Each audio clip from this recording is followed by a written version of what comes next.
Cenjene kolege, ova tema je jedna od onih tema za koju zaista nije potrebno da imamo politizaciju. Dakle, jako je ozbiljna stvar kako u 21. veku rešavati jedan od glavnih problema čovečanstva, to je odlaganje otpada.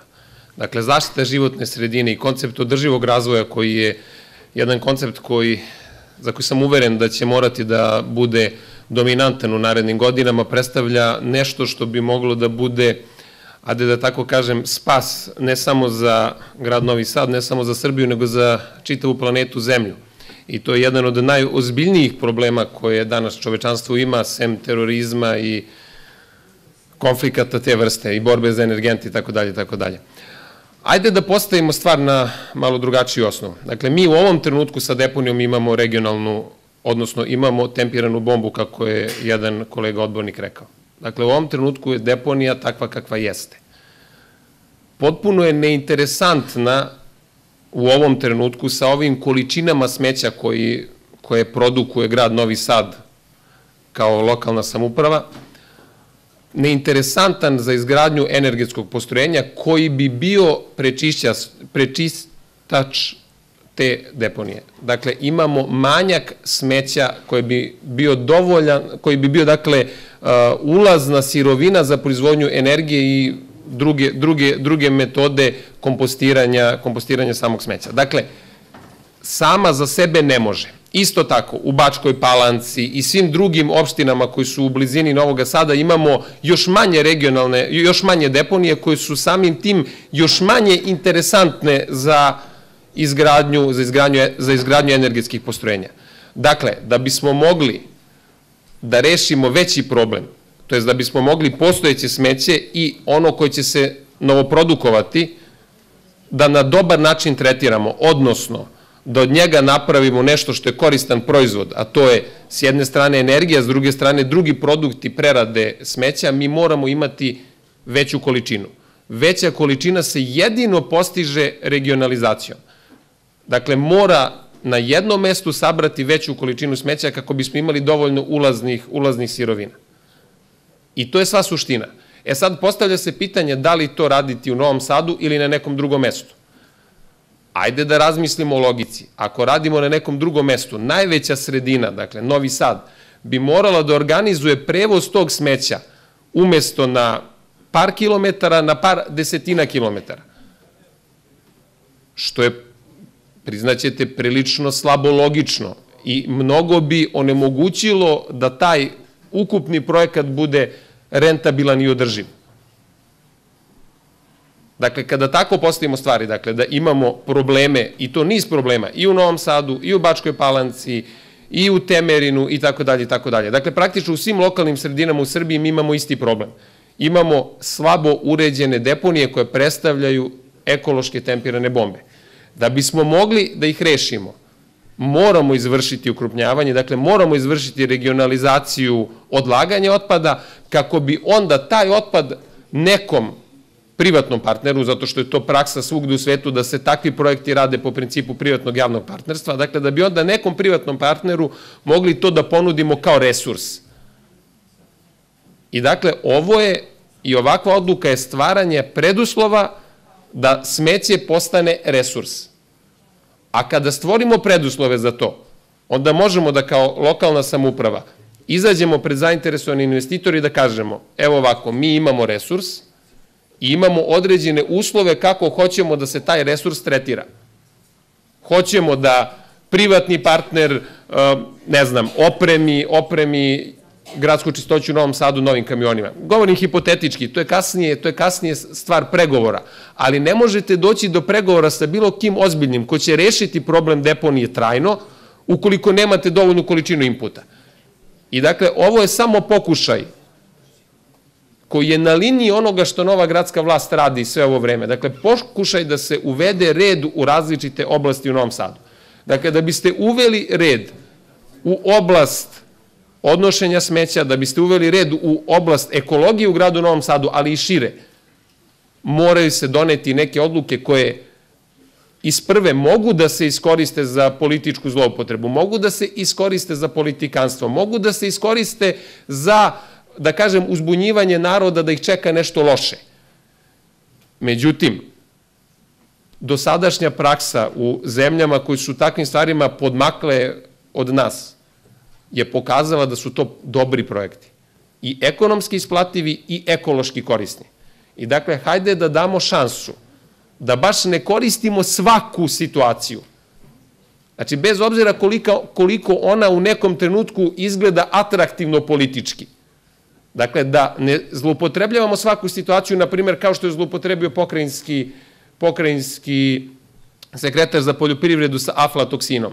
Dakle, on je zloupotrebio jednu stvar koja zaista jeste problematična, ali koja u ukupnom zbiru gledano ne nanosi nekakvu štetu, barem ne trajnu.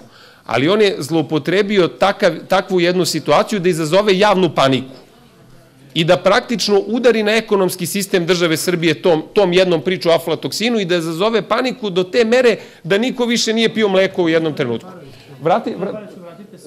Ne, apsolutno je tema, pošto je isti je kontekst iz koga nastupamo. Dakle, ne izazivati javnu paniku tamo gde njoj nema mesta, nego valjda je uloga nas koji se bavimo politikom, makar je ja tako doživljavam, da sve konfliktne situacije koje mogu da nastupe, da mi budemo neka vrsta amortizera, a ne potpirivač daljih konflikata za one stvari koje su od opšteg interesa. Naravno, mi se razlikujemo politički u nekim temama i onda ima smisla da se oko toga sporimo, ali za neke stvari koje imaju dugoročni i sveobuhvatni značaj, od nacionalnog interesa, zaštita državnih granica, do zaštite ekološkog, zaštite ekonomskog sistema i tako dalje, makar tu mislim da trebamo da postignemo makar minimalni konsenzus.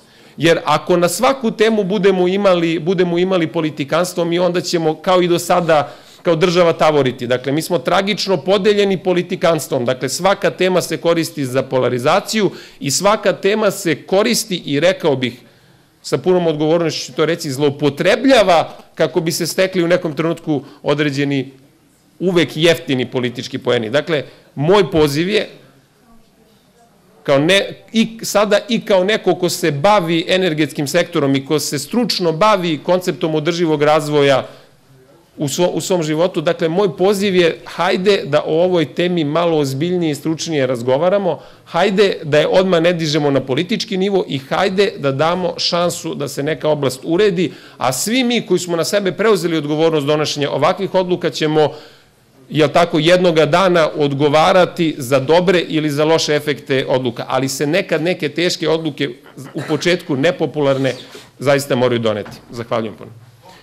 Pa spisku ovih institucija koje se trebaju praviti u blizini mesta gde postoje dobre sirovine bih dodao i zatvore, pošto očigledno Novi Sad je postao sve bolje tržište za tu sirovinu.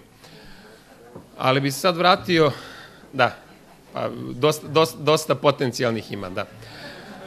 Ali sad da se vratimo na temu koja je mnogo ozbiljnija od toga što odbornici Demokratske stranke pokušavaju da prikažu. Dakle, vratio bih se na svoje prvo obraćanje. Mi imamo već sada problem. Dakle, grad Novi Sad, stanovnici Klise, stanovnici Pejića i Visalaša, već u ovom trenutku imaju ogroman ekološki problem. Dakle, stanovnici ovih delova grada Novog Sada već žive pored deponije. I kako je ona danas koncipirana, ona će trajno ostati deponija koja se ne prerađuje, koja se stalno širi, dakle smeće će se stalno širiti, povećavaće se količina, a neće postojati ekonomska opravdanost izgradnje energane na tom mestu. Dakle, mi sad imamo problem koji je ovakvom postavkom nerešiv.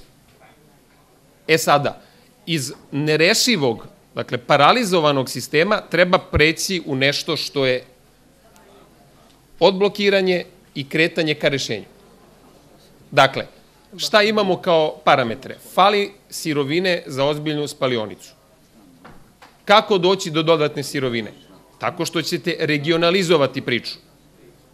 Evo ja kao čovek koji je odgovoran za celu državu Srbiju, ne samo za Novi Sad, smatram da se jednim udarcem trebaju rešiti i problemi Bača, i problemi Bačke Palanke, i problemi svih građana Srbije koji gravitiraju u nekoj oblasti.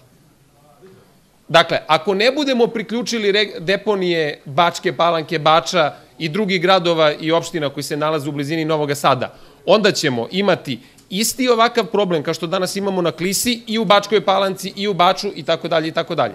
I dakle, onda ćete imati disperzovane probleme i nijedno rešenje. I ako ćemo takvu logiku da postavimo, dakle imamo disperziju problema, nemamo rešenje, onda mi nemamo društvo, mi onda nemamo državu.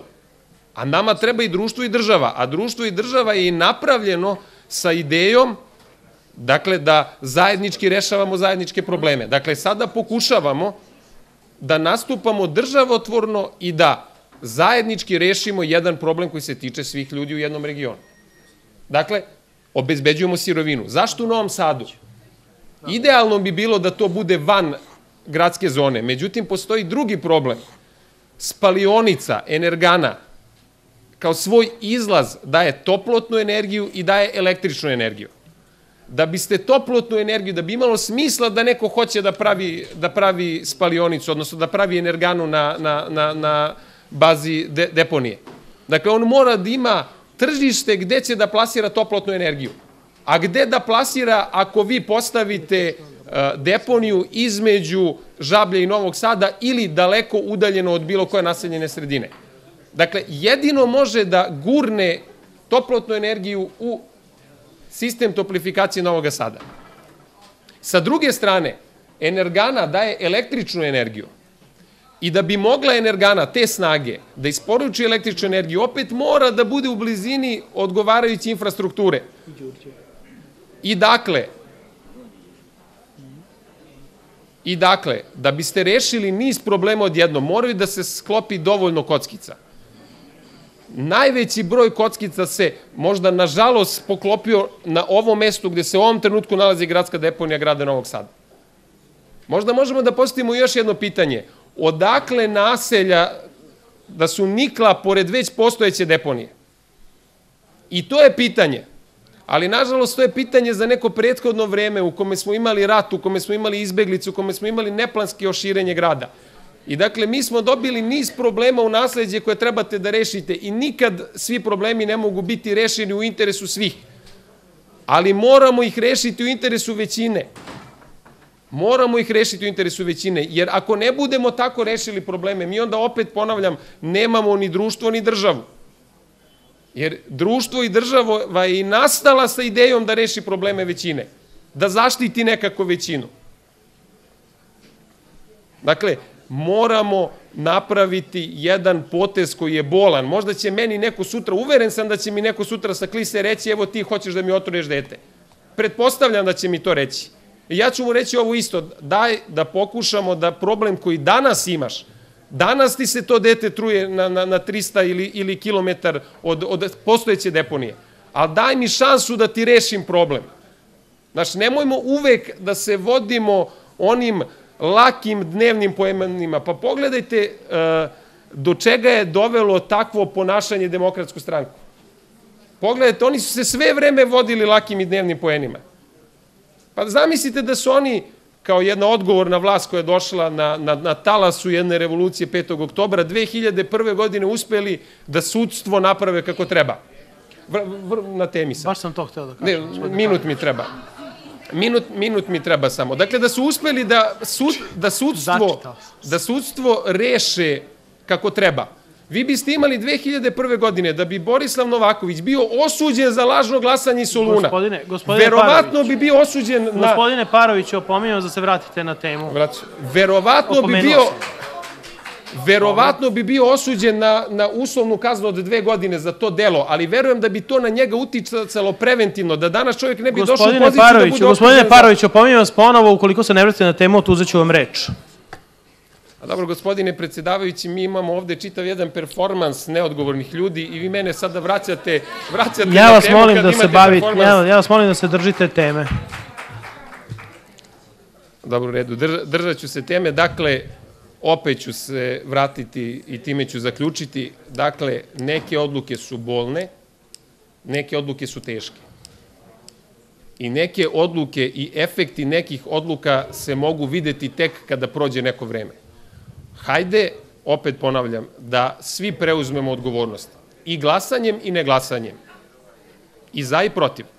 da preuzmemo odgovornost za jednu stvar koja je jedan od vitalnijih značaja za grad Novi Sad i da za 10, 15, 20 godina opet se negde ovako nađemo, nadam se u sličnom sastavu, ili se sretnemo na ulici i da kažemo, vidi, ovaj problem je rešen ili ovo je pogoršano. Ali verujte, vreme u kome idemo će samo se usložnjavati, dobijat ćemo niz novih problema, mi imamo državu koja je praktično pred socijalnim buntom zbog milion drugih stvari, dakle mi ćemo kao ljudi koji se bavimo politikom, da li pozicija ili opozicija, sve vreme u budućem periodu biti suočeni sa donošenjem jako teških odluka. Budemo li se vodili niskim političkim strastima, plašim se da ćemo završiti kao Borislav Novaković. Hvala puno.